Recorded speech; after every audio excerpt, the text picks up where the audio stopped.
రంగస్థలం ఘటనలు జరిగి 15 సంవత్సరాలు గడుస్తాయి. చిట్టిబాబు ఇప్పుడు గ్రామ ప్రజల గౌరవాన్ని పొందినటువంటి నాయకుడు. అతని భార్య రామలక్ష్మితో కలిసి ప్రశాంతమైనటువంటి జీవితం అయితే గడుపుతుంటాడు.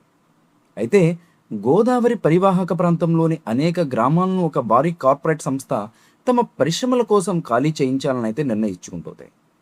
రాజకీయ నాయకులు, అధికారులు ఆ సంస్థకి అయితే మద్దతు ఇస్తారు. గ్రామస్తులు తమ భూములను కోల్పోయే పరిస్థితి అయితే ఏర్పడుతుంది. ఈ కార్పొరేట్ సంస్థకు నాయకత్వం వహిస్తున్నటువంటి వ్యక్తి విక్రమ్ వర్మ.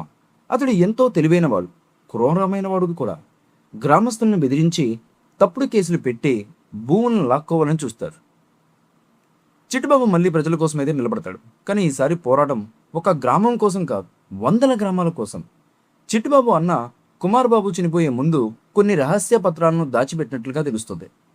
ఆ పత్రాల్లో విక్రమవర్మ తండ్రి గతంలో చేసినటువంటి భారీ అవినీతి హత్యల ఆధారాలు ఉంటాయి.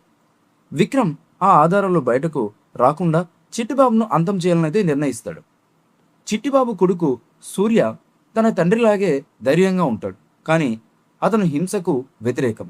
తండ్రి కొడుకుల మధ్య సిద్ధాంతాలు పూరు కథలో కొత్త కోణాన్ని అయితే తీసుకొస్తాయి. విక్రమ్ వర్మ వేల మంది గూండాలతో గ్రామంపై దాడి చేయిస్తాడు.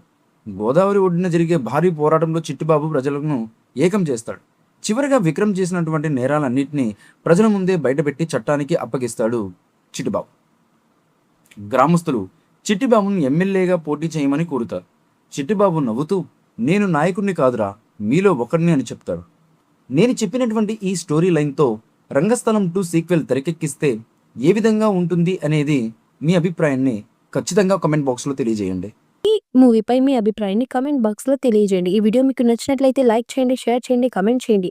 మరిన్ని అప్డేట్స్ కోసం మన ఛానల్ని సబ్స్క్రైబ్ చేసుకోండి. అలాగే పక్కనున్న గంట సింబల్ని గట్టిగా నొక్కేయండి.